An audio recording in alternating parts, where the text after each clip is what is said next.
오늘 성경 말씀은 마태복음 28장 18절에서 20절입니다. 미션이라는 단어는 기독교에서 유래되었습니다.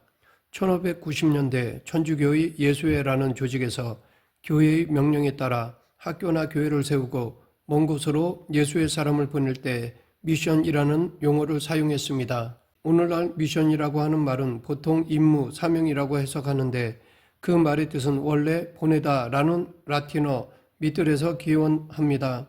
그리고 보내다라는 미들이라는 말에서 임무나 사명을 뜻하는 미시오가 파생되었고 이것이 영어의 미션이 된 것입니다. 그래서 미션이라는 단어는 보냄이라는 뜻과 사명이라는 뜻이 함께 있습니다. 왜냐하면 그냥 보내는 것이 아니라 어떤 사람을 보낼 때는 사명을 주어서 보냈기 때문입니다. 오늘날 미션은 주로 교회가 복음을 전하기 위해서 선교사를 파송하는 것을 의미합니다. 그리고 오늘 말씀에 보면 이 미션은 특별한 사람에게만 주어진 것이 아니라 예수님을 믿는 모든 사람들에게 주어진 것입니다. 이 시간 이 미션에 대해 알아보겠습니다. 먼저 미션은 우리가 하나님의 보내심을 받아 이 세상에 왔음을 깨닫는 데서 시작됩니다. 선교 용어에 보면 미시오 데이라는 라틴어가 있습니다. 미션 오브 갓, 스탠딩 오브 갓, 하나님의 선교, 하나님의 보내심이라는 뜻입니다. 곧 모든 미션의 주체는 사람이 아니라 하나님이라는 뜻입니다. 한 사람 한 사람이 이 세상에 태어나고 지금 살아가고 있는 것은 우연이 아니라 하나님께서 이 세상에 보내셨기에 가능한 것입니다. 지금 우리도 내가 스스로 태어나고 싶다고 해서 이 세상에 태어난 사람은 없을 것입니다. 우리가 이 땅에 존재할 수 있는 것은 하나님께서 이 세상에 우리를 보내셨기 때문입니다. 그리고 하나님이 우리를 이 땅에 보내실 때에는 당연히 사명을 주셨습니다. 그러하기에 많은 사람들이 자기 마음대로 생각하고 판단하면서 살아가는 것은 하나님께서 이 땅에 자신을 보내셨다는 것을 깨닫지 못하기 때문입니다. 많은 사람들은 하나님이 자신을 이 땅에 보내셨다는 것을 깨닫지 못하고 자신 스스로 존재하거나 우연히 존재하는 것처럼 살아가고 있습니다. 하나님께서 자신을 이 세상에 보냈다고 명확하게 알고 보내신 사명에 따라 온전히 사셨던 분이 예수님이십니다. 요한복음 3장 17절 하나님이 그 아들을 세상에 보내신 것은 세상을 심판하려 하심이 아니요 저로 말미암아 세상이 구원을 받게 하려 하심이라. 성경은 예수님이 하나님으로부터 사명을 받아 이 세상에 보내심을 받았다고 말하고 있습니다. 그리고 예수님 또한 자신이 하나님의 보내심을 받은 것을 명확하게 알고 계셨습니다. 요한복음 12장 49절 내가 내 자유로 말한 것이 아니요 나를 보내신 아버지께서 나의 말한 것과 이룰 것을 친히 명령하여 주셨으니 예수님은 자신이 말씀하시는 것도 자신을 보내신 아버지의 말씀을 전하는 것이라고 하셨습니다. 즉 예수님은 하나님의 보내심을 알고 그 보내신 목적대로 살아가시다가 이 땅에서 그 사명을 다하시고 승천하신 것입니다. 그런데 예수님만 하나님의 보내심을 받은 것이 아닙니다. 제자들도 예수님의 부르심을 받아 세상으로 나갔습니다. 요한복음 17장 18절에서 예수님은 제자들에게 아버지께서 나를 세상에 보내신 것 같이 나도 저희를 세상에 보내었고 라고 말씀하셨습니다. 예수님을 만나기 전 제자들도 하나님의 보내심과 사명을 알지 못하고 살았습니다. 그런데 예수님을 만나서 하나님의 보내심을 깨닫고 예수 그리스도의 증인으로 세상에 나가게 된 것입니다. 우리도 깨달아야 할 것은 우리가 이곳에 있는 것이 내 의지에 앞서 하나님의 보내심을 받았기 때문이라는 것입니다. 그리고 이렇게 우리를 하나님께서 보내셨을 때는 우리가 감당하기를 원하시는 사명, 미션이 있기 때문이라는 것입니다. 오늘 본문은 하나님께서 우리에게 어떠한 사명을 주시고 세상에 보내시는지를 명확히 말씀해 주십니다. 예수님은 제자들에게 너희는 가서 모든 족속으로 제자를 삼으라고 말씀하셨습니다.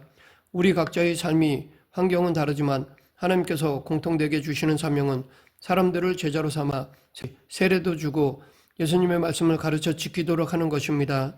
하나님께서 세상을 죄로부터 구원하시기 위해서 예수님을 보내셨던 것 같이 예수님이 이루신 구원의 복된 소식을 전하기 위해 보내심을 받은 것이 예수님의 제자요 지금 우리들입니다.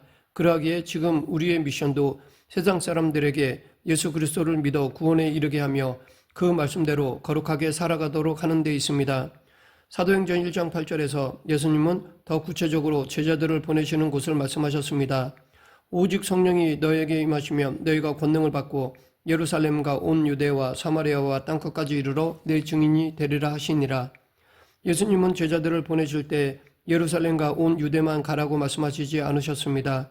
예루살렘과 유대도 물론 복음을 전해야 하는 곳이지만 그곳에만 머무르지 말고 그 복음을 가지고 더 멀리 있는 사람들에게도 가서 전하라고 하셨습니다.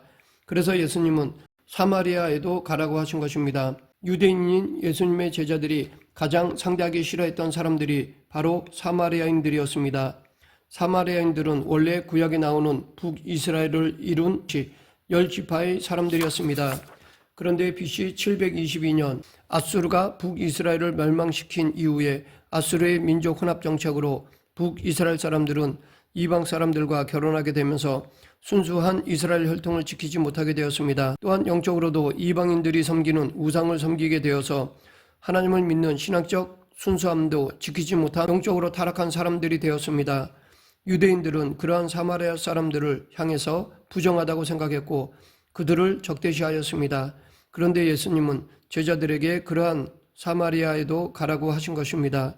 이처럼 하나님은 우리가 증오하고 미워하는 사람들도 당신이 구원하시기를 원하시는 대상이라고 말씀하시며 그들에게도 가기를 원하십니다. 요나서는 사람들이 얼마나 하나님의 부르심에 고집스럽게 반항하는지를 보여줍니다.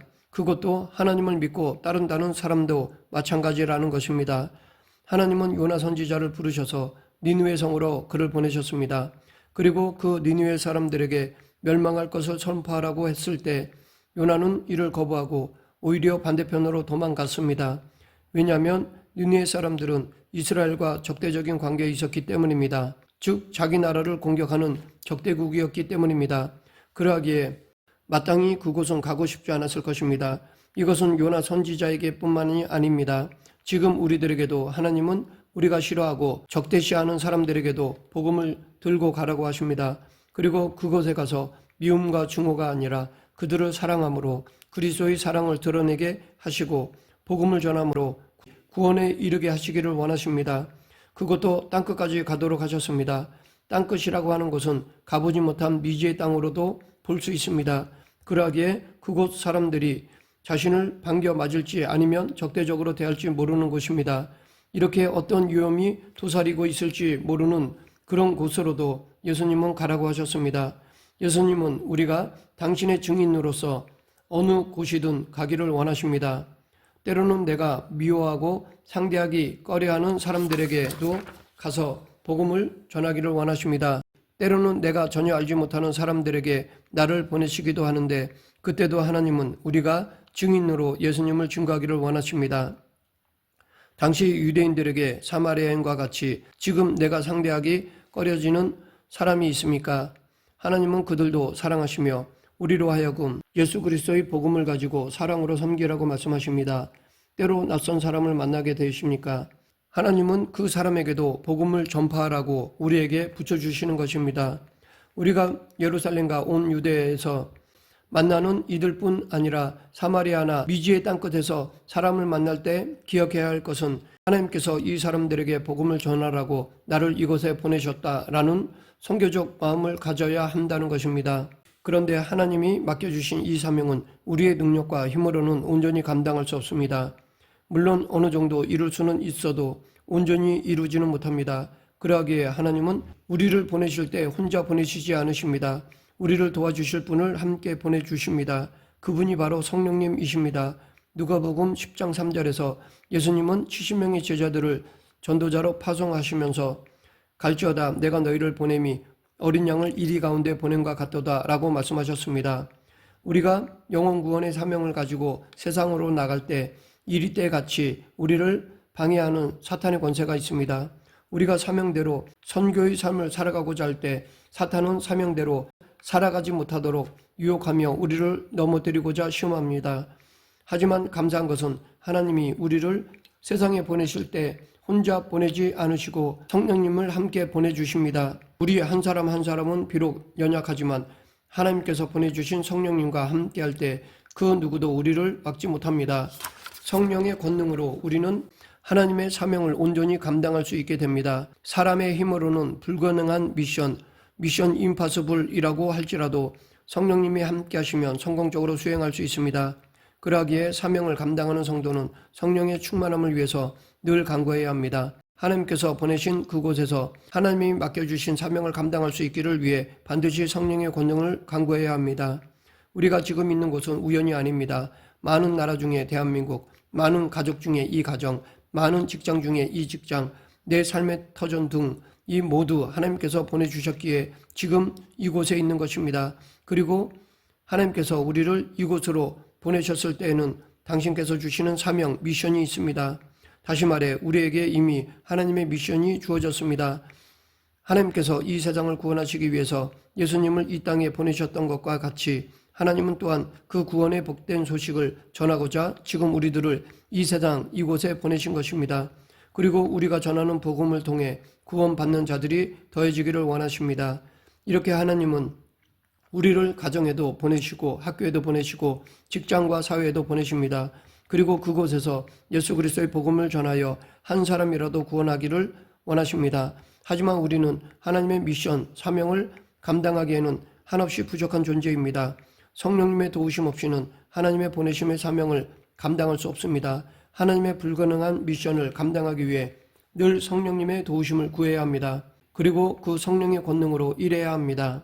말씀을 맺겠습니다. 우리는 오늘 이 하루를 살아갈 때 하나님께서 우리에게 주신 미션을 기억해야 할 것입니다. 그리고 때를 어떤지 못 어떤지 늘 성령의 임재와 도우심을 간구하는 가운데 하나님께서 맡겨주신 영혼구원의 사명을 감당해야 할 것입니다. 내 주변 사람들을 예수님의 제자로 재창조하는 사명을 감당해야 할 것입니다.